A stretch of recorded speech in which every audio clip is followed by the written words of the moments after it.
Live. Tracy, can you say hi? Hello, can you all hear me? Darn it, I can't hear you. Oh no. Okay. Well, let me see. While we figure this out, folks, Passion Break is a time to take a break and be inside of the passion conversation. And we have a great conversation lined up for everybody today. Today we're talking about microdosing passion. What does that mean?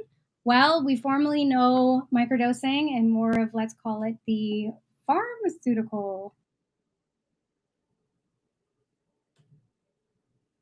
Oh, I don't know if you guys can hear me, but I can hear me. And we lost Kira.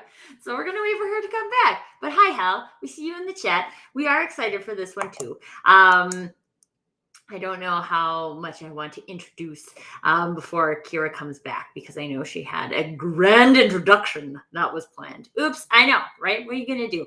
Tech issues. But you guys can hear me? Okay, Hal can hear me. So somebody can hear me. This is good. Hi, Danny. Hi, Hal. Welcome to the chat. And welcome to Passion Break. I'm not sure, Danny, if we've seen you at Passion Break yet before. So while we're waiting for Kira to come back and join us, hi, Jurgen. Of course, we have Jurgen. So good to see you, my friend. Let me tell you a little bit about Passion Break and why we're all hanging out here today on a LinkedIn Live when some of us should be sleeping, Jurgen. This is an event that the Passion Center has created to give us all an opportunity to have a little bit of passion in our week, every week. And so we have 30 minutes every week where we are all deciding we are going to hang out and we are going to talk about passion, and we are going to give ourselves the opportunity to find more passion through participating in conversations about passion. Did I say passion enough times yet? Awesome. So this is what we are doing here today. And very specifically, we always have a theme of the day just to give us some kind of a kickstart into the conversation. But it is a conversation for all of us. So we encourage you guys, you're all very active in the chat already. And if you guys are here and watching and you're not already active in the chat, let me know, because we're waiting for Kira to come back because of some technical difficulties. And if she doesn't come back, we're going to talk about some passion things anyway. And I'm going to need your guys' help, because it's a heck of a boring conversation if it's just me talking about passion, but it's a lot more interesting if we're all talking about passion. I feel like I was going somewhere with that. Hal says we need to microdose fixing our tech issues. There's been a lot of tech issues. If you guys have been following Passion Break, we have had a few tech issues in the last few episodes. But that does not mean that we cannot take this 30 minutes to talk about passion or to experience passion. So if for whatever reason you guys get kicked out at any point of these conversations, your internet goes down, or I was on a live once where there was like this crazy hailstorm and I could hardly hear anything. If that happens, that doesn't mean that you have to go and do something else. This is your 30 minutes every week to experience passion. And so being in the conversation is one of my favorite ways to experience passion. But there's lots of different ways. You can practice something that you know that you're already passionate about. You can connect with the people in the chat. So we already have Hal, Danny, and Jurgen. If you guys aren't already connected, then you should be, because these are the types of people you can get into conversations with about passion. So stay in the conversation. Use this time. And if you can't, we're always so happy to have Jurgen, but it's very late. And if it was that late where I would be choosing a different time. But if you are not available at this time slot and you have to be watching the replay, awesome. Take this 30 minutes whenever you're watching the replay for passion. Take it 30 minutes, you decide whenever through the week. But the point is every week to make it a point of finding time to experience passion and have a conversation about passion. So please do that. Hal, I'm going to email you the link so that very minimally the two of us can have a conversation about passion. Again, not that I'm just not you. I think most of you know me, Danny. We might be new to each other, but I am I believe in conversations. I don't believe in, like, for one, if it's just me, I don't get to learn anything new. I already know what I know. I want to know what you guys know. I want to know what your challenges are. And specifically today, Hal, I sent it to you. So whenever you get it, come on. Although I'm not in charge of the room, so we'll see if I even have the power to let you in. But we can try. Anyways, the theme for today, if you guys saw the post yesterday, is about microdosing change. And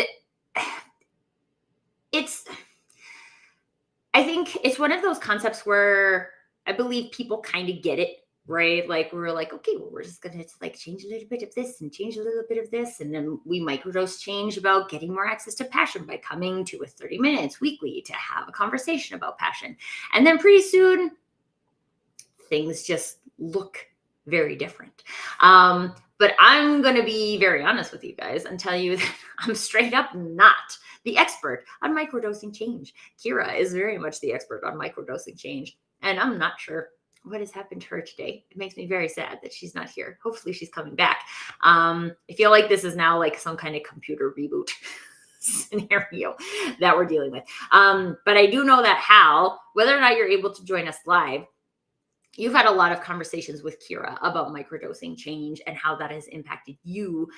So I'd love to hear about that. And specifically, Danny, Jurgen, and anybody else who's joining us live right now, when you read that post about microdosing change, what did it make you think? What did it trigger any questions for you? Did it make you say like, okay, I kind of get this concept, like theoretically, but what does it look like in terms of practicing something? All of those things. I always think this is kind of the interesting thing about social media posts when we're talking about a concept that we all have different levels of expertise in or different levels of experience in, is that it triggers something different for each of us. So I'd love to know what, even when I say, you guys didn't read the post, that's fine. Okay, Hal is here, but can I let people in? Let's see. Join or leave. Open, invite guests. Pop over. What is that? Add local video. That's just shortcuts. Share screen. Add a source. Nope, that's not it. Oh, there's Kira. Yeah, I can hear you. I've just been rambling. Also, Hal is in the back room if you want to let him in, and he can join the conversation because I don't know how to do that when it's not my show.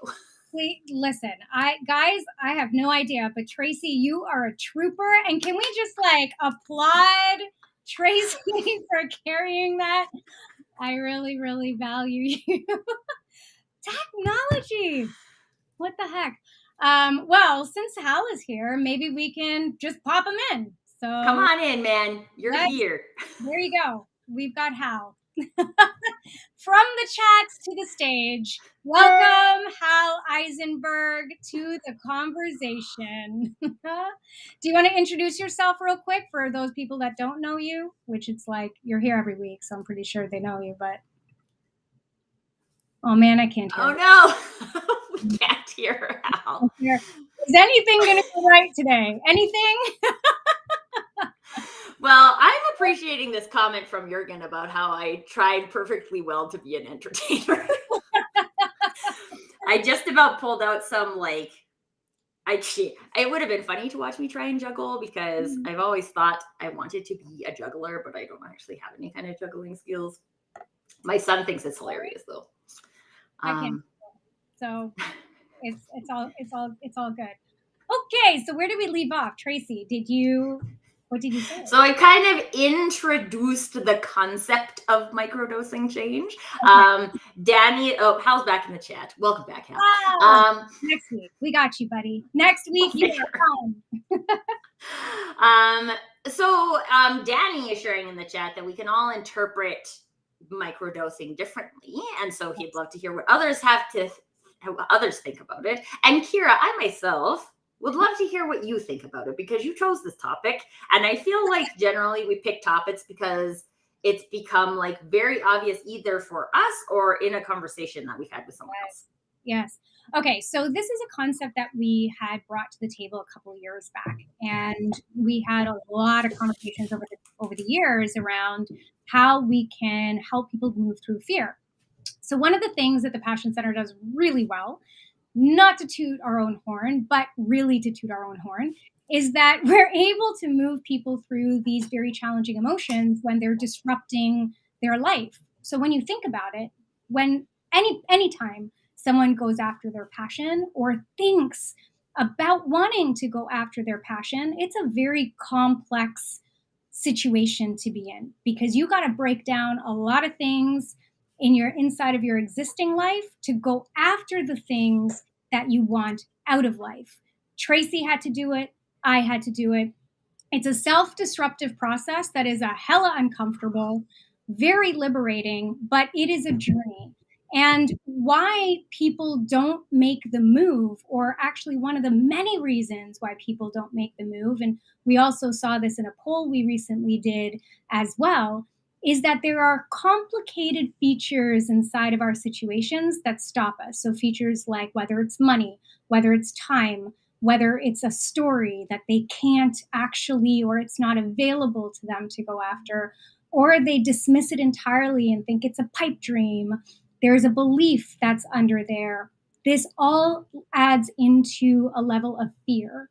And also the non-understanding of what someone's passion is can add a very complicated mix into our ability to really go after the lifestyles that we feel, think, and know that we can thrive in.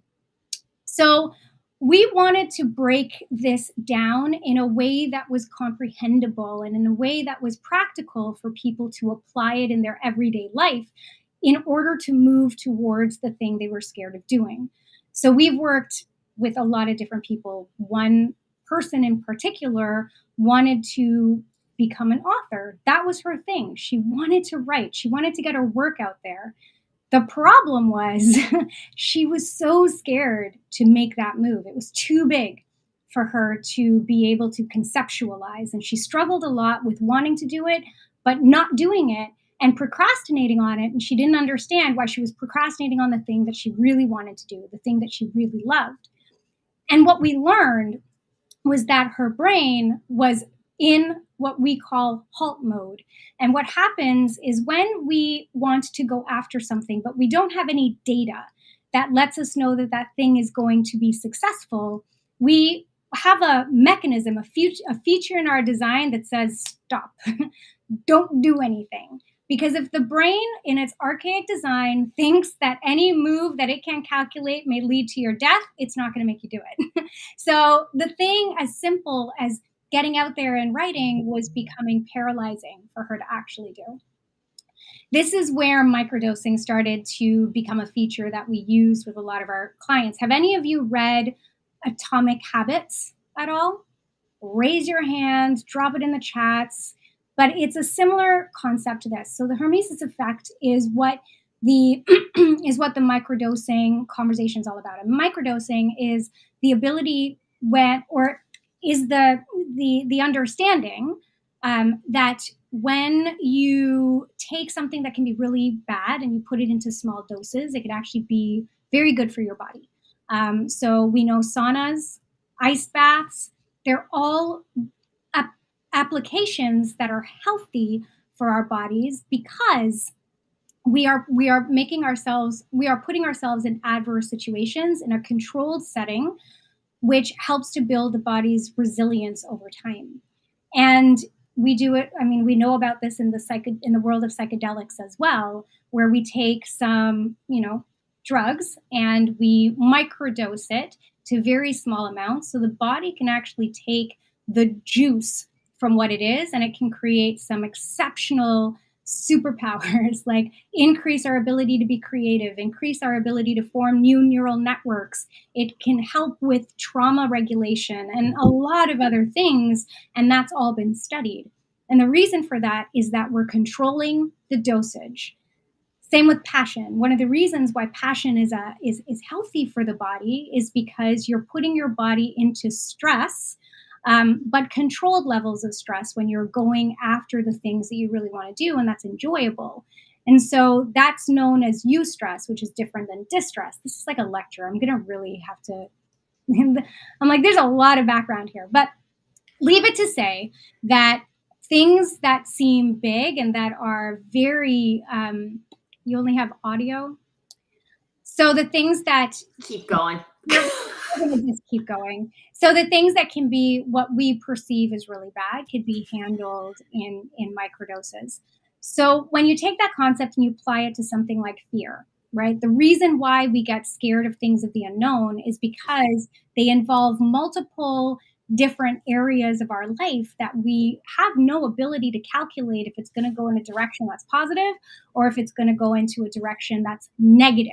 So one of the things that we anchor in, so let's go back to the person that we used to work with that had a fear of the thing that she was passionate about, right? Of going after the thing that she was passionate about. So we helped her brain to see positive results by microdosing her ability to actually do her passion. So at first it was just right. That's all you got to do. Just right. It's not for you. It's not for anyone else. It's just about getting yourself out there. No one's going to see it. And the more she started that approach of maybe journaling or writing and things of that nature, the more she became invested in it. Now we know that passion equals meaning times investment, right? So you do the things that you find meaningful, and that's going to incur some really cool emotions because there's some neurochemicals that are just ripe for shooting all over the place. So she started to get that high from just writing, not showing it, not putting it, not anything else. Then we took it a step further and we asked her to just open up a public domain, but make it private, right? And her job was to just put it in that public domain, but it's still private. It's only for her. And she put it up there. She started to see that there were some things that were really, really nice. So the next step was, well, why don't we get a controlled group to actually see your work? And like people you trust, friends, family, whatever, to just see your work and give them their honest feedback on what it is. Well, it so happened that she happened to be a good writer. So people were saying positive things and that gave her the encouragement. So now, do you see what's happening? Her brain is starting to segment these different areas. She's getting signals for safety, signals for positive reinforcement. So that gives her the confidence, the motivation, the momentum to actually pursue it in greater amounts. This is the vehicle that can save people from this paralyzing thing called fear. And this is the concept of microdosing change or microdosing your passion so that you don't compromise your passion en route to living your life. You can do it in controlled doses on the side and go through the discovery process and work through your things without it being this, I've got to shut everything down and go there. And then it's this astronomical problem with all of these complex layers that it's going to affect your family and your finances and your health. Like these are big things, right? So yes, your brain is supposed to be scared for things like that. But if we can manage it and control it, it's a much better experience that gets you to the result faster. It's the whole like polarity paradox. Got to slow down to speed up. So that's the meats and the potatoes about it. And now we can have a conversation 20 minutes later. Well, to be fair, you only got here like 8 minutes ago. So. That's true. A little extra tonight. Yeah, it's making me, because one of the things that I experienced with Passion 2 once I did kind of my deep dive in the Unblocked program was that once I had some clarity and some visibility into what my passion drivers were, that I could also find scenarios. It's like I had been microdosing change, but not intentionally. And so then when I could go back and say like, oh, I did that there and I did that there. That's one of the activities that like really helped me to build that safety, to build that confidence, because almost I find this interesting because a lot of times we don't notice all of those things that we do because maybe they're tiny, right? Like they might seem really insignificant to us when we do them. Like, oh, I went for a walk today because it brings me good mental health. Right? Mm-hmm. Hal was talking about microdose changing in the mental health arena, right? Like, well, you did that. You found a way to like create some space in a safe way for you to find something. And maybe you might not know what that is today, right? Like if this is the first conversation you've joined us for, and this is the first time you're hearing the phrase passion driver, then you'll be like, what? I don't know what my passion drivers are, which is fine. But these are the types of things we start to discover in the conversation. And once you have that, then you can start to see, oh yeah, I totally did that at my junior high school dance. And I totally did that at basketball tryouts. And there are lots of times in your life where you have done these like little things that are attached to your passion. So then when you connect to that, it's a lot easier because you already believe in yourself to a degree that you can do it. And you can do it in a microdosing style because that's what you've always done. Well, yeah, right? Because and I love what you just said there. Sometimes we don't connect to the things that we naturally do with where we want to go, which is exactly what you're talking about, right? So if I want to, end one career, for example, and move into another career, sometimes we can get lost in this idea that, oh, well, I don't think I'll be good doing that because I haven't done it before. But you just need to make the connection into how what you've done in the past connects to what you want to do. And chances are, 9 times out of 10, there are very transferable things that you have learned on your path, not even professionally, but personally as well. And those micro doses gives you the evidence that you need to see that will then give you the confidence. Evidence gives you confidence. So if you can find the evidence, then that's going to help to nurture your ability to really step into that next phase, whatever it can be. So Hal had this question here saying, is microdosing change a good way to take on mental health challenges? Is it a good approach towards activating passion? So the answer to both is a big resounding yes, because the very first thing that we need to know about microdosing change, it's controlled adversity. The brain has like a Goldilocks chamber, right? There's too little and there's too much and there's right in the middle. When we have too much adversity, we crash down and we respond in survival types of ways. And we all have heard about this, right? Fight, flight, or fight, flight, or freeze, right? And when it has too little adversity, we can get stuck into just safety zones that don't challenge us enough, which also has negative health impacts. The Goldilocks is getting to control your adversity in a way that is more empowering for you and in a way that keeps you challenging yourself in these micro ways that helps to build resilience, not only for the brain, but for the body and a whole bunch of other things as well. It's like, if I have a goal of losing weight or gaining muscle, I'm not going to go to the gym, or at least I shouldn't go to the gym and binge gym. If I binge gym, I'm going to feel that, and it's not going to be good. I'm going to tear muscles. I'm going to hurt myself in pretty bad ways. I could sprain things. I could break things. There's a lot of things that can go wrong with that approach. But if I take my time, I have a plan, and I do it system by system in a controlled way, then those little changes over time adds to very big, radical and dramatic results. And that's really what it is. And from the activating passion perspective, yes, meaning times investment. So the more you do and work on the things you find meaningful, the more you incur that feel-good feeling that comes alongside passion. So I'm just gonna thank you, Hal, for the question. Anything to add, Trace? Well, Hal is asking another question about where in our life microdosing has made a difference. And every time we talk about this concept, the number one thing that comes up for me is my grief journey. So over the past year or so, I have been on, some people would call it a fairly substantial grief journey. I get to test grief 4 times in 1 year when I've never had to test it before. And so one of the things that my grief counselor had said to me, like right off the bat, was you need to make time to experience your grief.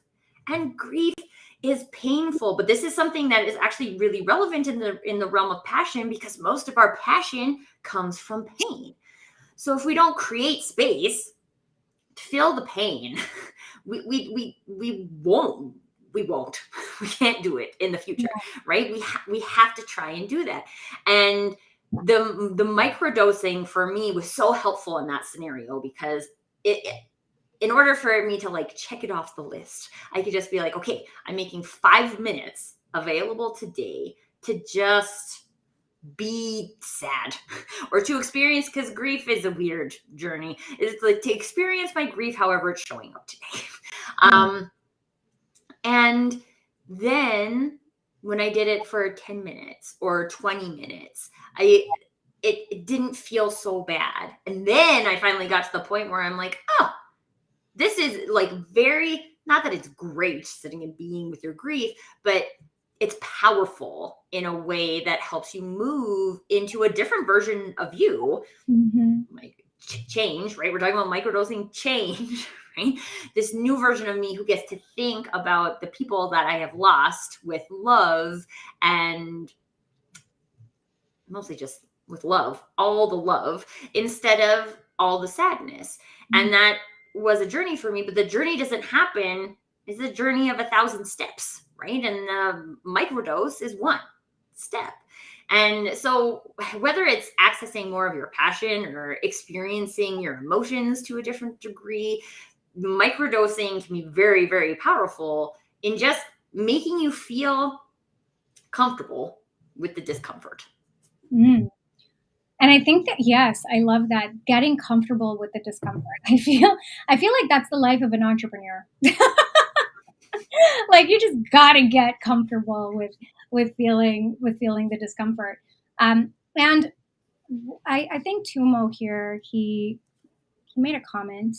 He said, so being in that upper limit of the Goldilocks scale would be optimal. Yes, I would say so. I mean, everyone's different, and everyone's range sits on a spectrum, right? So challenging yourself just enough and stretching yourself is absolutely optimal.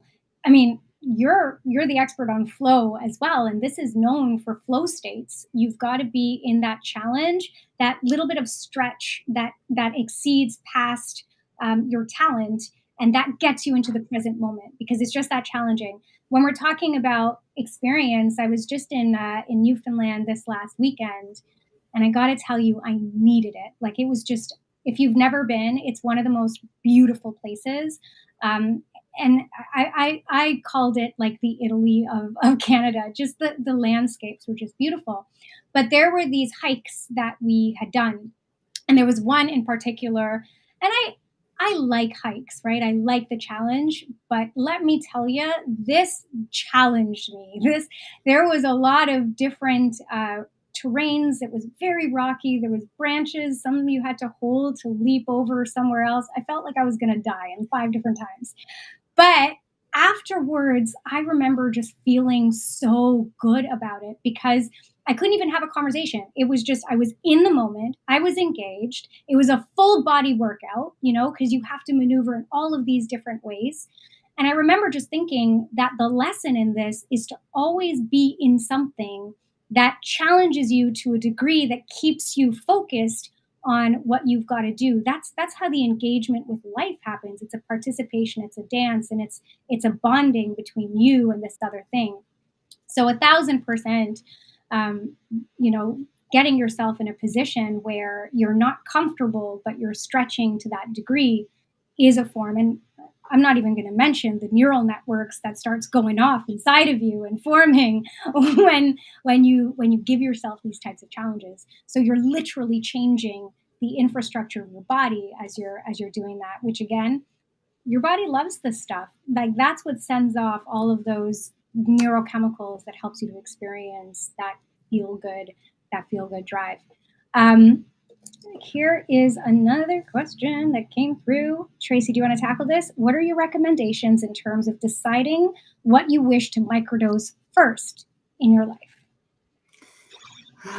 This is very personal. Okay. There's no like one thing that is right for everybody to change first, right? Like even there's no like first you go on this journey and then you go on this journey and then you go like I don't know. Maybe you go I'm just thinking about like my journeys, right? Like maybe you go on a personal branding journey and then you go on a grief journey and then you go on a passion journey, or maybe you do all of those in a completely different order, or maybe you do some, not the other. But I think there's always a thing that we are being called to, like something that is like being drawn to your attention, right? So for me personally, I had my, I think we all probably have experienced what we would consider the low point in our journey so far. Hopefully it's the low point of the entire journey, but who knows? The low point of the journey so far where you're just like, it has to be better than this, right? Like this can't be it for me. This would suck if this was it for me. And I remember when I experienced that, the conversation that happened in my head, right? Like I didn't prompt this conversation. It just happened in my head, was about how I was being inauthentic. I felt like I was being my authentic self like 5% of the time. And I was like, what? There's something wrong with that. Like, I think I'm a pretty good person. Right? Like, I'm pretty fun. I can entertain people for 8 entire minutes when we have technical difficulties, right? Like, I'm pretty good at baseball and basketball. Anyway, it was, and like, this is the conversation that was happening in my head. So the journey that I went on was like, how can I be more authentic? What's stopping me from being authentic? And so there were my first step was like, what are the things? Identify the things that make me show up in it inauthentically, right? What is causing that? And so, again, I don't know what the right thing is for you, but I would encourage you to kind of just let the universe speak to you for a minute. Like, just what is happening for you lately? This is something actually really interesting because it's similar to when I went through the Unblock program, and there's a group of us that go through it, right? And there's everybody's working on something different, right? Because their situation, their experience, their family, their scenario is telling them a different story, and that's what they need to hear right now. So it's almost just about like stepping back and listening. What does the universe want me to hear right now? And what can I do to microdose that change? And also, you might try something that doesn't work. I always like to add that, right? Like you might try a thing and to microdose your change, and you're like, oh, nope, I'm not going to be comfortable with that amount of discomfort, right? So I need to try something else to microdose the change. But like we have to be able to listen to, I like to say the universe, right? But it's really ourselves. We have to be able to listen to ourselves. What are we saying we need right now? And that's what you need right now. Someone tries to convince you need something different than that. If you know yourself best, even if you're just learning how to listen to yourself, you know. So what do you say, LinkedIn user? Well, what do you say, Kira? But also LinkedIn user. What do you say? Is something that could help you decide what's the first microdose change for you.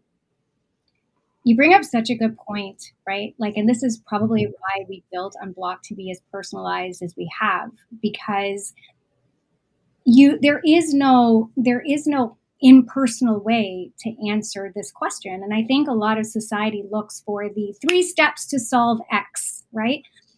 Marketers, I see you. But and those are great, and they're helpful, and they're valuable in its own space. But when it comes to actually understanding and pulling how you personally make your changes, how you personally go through your transformation process, how you personally decide to get from A to B, it all has to do with your own nuances. So we'd have to go about 10 levels deeper with this question to really be able to pull and say anything meaningful to you that will resonate in a way that you need to hear it. But here is what I would say, and I think, Tracy, you've nailed it. It's like learning to listen to yourself is the number one thing that I feel is the place we all just need to start, learning how to listen to yourself. And I think being raised in a culture where everyone's trying to push things on you and tell you what you need and tell you how to do things, we've lost that ability to reconnect to what matters. And it's that little voice inside that's telling you when something's off, telling you when something's not right, telling you when you're not aligned. Like all of you are getting signals all the time around your life conditions. Now, we do have the Passion Health Test as a tool. If you're interested in learning more about how you measure up from a passion perspective, to give you insights on maybe some of the areas of your life that is really supporting your ability to experience more passion, or the things that are, not. And that will give you some helpful hints as to what areas you can start looking at to help you understand maybe how to take or what to take in terms of the microdosing of your first step. If your goal is you want more access to passion. But if your goal isn't that, then that tool doesn't work. So again, the question actually needs to go back to you. What is the biggest pain point in your life right now? And based on that, we can open up that conversation and see what are some ways that we can help to close that gap for you so that you can not feel, or at least move through that pain in a healthy way. That's how I would answer that, I think. Let's see. I was going to say, and I feel like the show gets longer and longer every week because we try to keep 30 minutes, but there's also 2 really great questions in here. And I think we want to address before we move on, because Hal shared a bunch of amazing stuff about how he has microdosed different changes in his life, ending up in a question of, can you microdose different areas of your life at the same time? Now, I'm inclined to say yes, although you probably want to watch how many you're doing at a time, because we're talking about moving from like our comfort zone into discomfort, and we don't want to throw away all the way into the de-stress zone. But what are your thoughts on that, Kira? Yeah, you pulled in the zones of operation. I like that. So yes, I mean, everybody has a baseline, and that baseline tells us how much capacity we have, whether it's emotionally, mentally, or physically, and how far we can take certain things before our system just says, hell freaking no. And you need to be able to go back to the first lesson, learn how to listen to yourself so that you could know what the right temperature mode is. But none of these things happens in isolation of experimentation. There does need to be an experimentation that has to happen. So sometimes when life hits us, it can hit us pretty hard, and it takes all of our resources to put things together. Tracy, you just had a recent example, right? With the loss of your father-in-law, and then moving your grandparents into a home, and then moving your home, and then your business and your son. Like, that was a lot of life that happened in a very small period of time. So your capacity was maxed out, maybe over maxed out. It caused too much challenge, which, microdosing any of those things is not possible, because it's like it's hitting you in full doses, right? Yeah, that was just like macro dosing. That was like macro dose. Don't recommend it. No. I made it work, but I don't recommend it. And it's the challenge, again, that helps you to like recover and have a bounce back strategy and all that kind of stuff. But if you're being proactive with your life, then you want to be able to test out yourself and be like, let me start with one thing. I am not a one thing kind of person, by the by. I'm like a 200 things kind of person. I've had to learn the hard way how to be a one thing kind of person, and still I struggle. But really, it's like, if you can capitalize your resources to help you on that one thing so that it becomes kind of second nature to you, and then you want to add in another thing and another thing, then that's your call. Some people work more effectively with, some people are just really good jugglers and can handle multiple things. So again, listen to yourself, number one. number one theme, it seems, in terms of deciding what approach to take when it comes to the idea of microdosing changes in your life. What Well, else? and I think that might play into Jurgen's question. And then unfortunately, you guys were going to have to We're gonna have roll the questions into next week's episode. But is microdosing passion a totally conscious thing? Do we control it totally, or is there a strong subconscious aspect too, maybe based on our life experiences, values, and purpose? And what this is just the question itself is saying to me, oh, is there things that we're already doing subconsciously that when we practice this listening to ourselves activity, we can actually get some more insight into? So it's a true thing. It's a true fact that about 95% of our behavior is handled unconsciously. Maybe only 5% is really done at a conscious level. So we got to make that 5% really and truly count. And the way that we do that is by tapping into maybe what our subconscious is saying. And we know that our subconscious gives us signals. It gives us signals in the results we get in life. It gives us signals in the feelings that we have. It gives us signals in the frustrations that we might be experiencing, in the overstress or understress. Like there's always a signal happening to give you a hint or a first look inside what's happening at an unconscious level.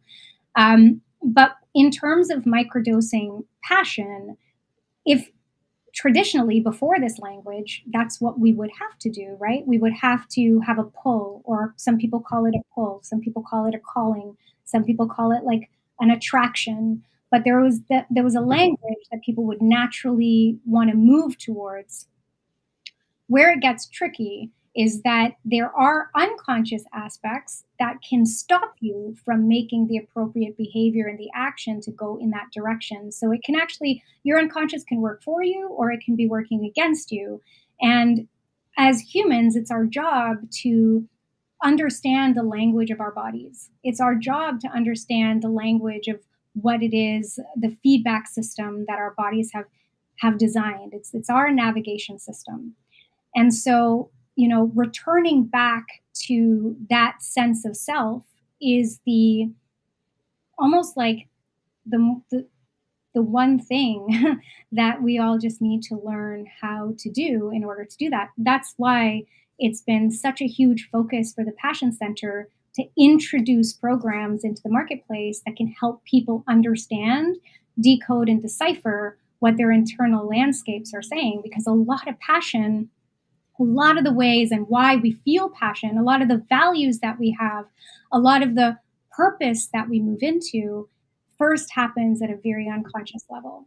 And it's based on and built upon the experiences that we've had, the choices that we've made in that experience, in those experiences, and what exposures we've been brought into sight. Because there is that saying, right? You can't be what you can't see. You can't do what you don't know is available to you. So that level of every human's experience helps to almost wire in aspects of our understanding and our negotiation with life and what we can achieve and what we can't. And I know that this isn't a simple answer. It's not a simple question, but there are tools, ways, and resources that are available that can help you move through that process if you're interested in doing that. Because I'll tell you this, some of these things, actually the majority of these things, they aren't intuitive. It takes a certain level of mastery in order to understand this. This has been known, like understanding your passion, fully being in your passion, going after the things that make you come alive and finding the resources to do that. It's known to be one of the highest psychological achievements a person can make. And that is why such few people do it. Outside of obviously external limitations, there's a lot of internal limitations that we have to navigate and work through before we can feel that confidence or ability or belief that we can actually achieve the things that we want. So all of that to say, Jurgen, thank you for a badass question. Really loved it. Tracy, do you have any additional insights on that? No, not on that one. This is what we do here, right? We open cans of worms and then we're like, oh, we only had 30 minutes. Yeah, and 15 minutes over, and we're like, okay, guys, amazing. But it's so cool, right? Because there's the conversation that we want to have. Granted, we did have a little bit of stuff in the beginning, so I feel like that's a little leeway. But this is the whole point of, like, so much of this great conversation came from your questions and your thoughts, you guys. This is the conversation experience. That I get to look at things different ways. Kira gets to look at things different ways because you guys come and share your perspectives. And that's what makes the conversation valuable to everybody. And that's why these conversations go so long, because if the conversations were not useful or insightful to people, then nobody would show up. Kira and I would just be talking to each other. Which is fine too, by the by, but it's a hell of a lot more interesting and dynamic when you guys can challenge us with your real life experiences and with your real life examples and with your real life questions. Because again, the discovery of the world of passion, and this is something that I just want to impress on everybody. It's like the universe. There's layers and layers and layers to explore. And it's just one word, which is so deceiving, but it's really juicy. So Tracy, we value you so much for coming and showing up every week and just being a part of the conversation. Because if you're not a part of the conversation, then passion dies, and we just don't want that to happen. Yeah, don't even say that. So thank you all for being a part of today, and we are so excited for what we have in store for you next week. So meet us back here, same time, same channel. Can I just say one more thing quickly, Kira? Yes, you can. I can't. Okay, just because Jessica is sharing in the chat about being too comfortable, being uncomfortable, and this is just... I just wanted to relate this story really quickly, because one of the things I learned about myself in the Unblocked program is how much time I spend in the growth zone, because I like to be in the growth zone. I like to be challenged. I like macro dosing change. One day, by the way, we will show you an actual graph so you all know what we're referring to when we talk about growth zone, steady zone, distress zone, and all of that stuff. But come to a masterclass. Come to a masterclass. It's in the masterclass. But one of the things I had to microdose was giving myself steady time to take a break, time to do things that aren't in my growth zone, things that are in my comfort zone, because I was having so much growth. I was pushing myself into distress. And I needed more calm. So I needed to microdose calm back into my life. So if you want to talk about that, Jessica, we should talk about that, because I totally had to do that. 1,000%. And I feel like that's a conversation that could go on for another hour too, right? Like microdosing calm in a world that has been sold on this idea that if you're not productive, you're lazy. Total other thing, but we will come back for more in the future.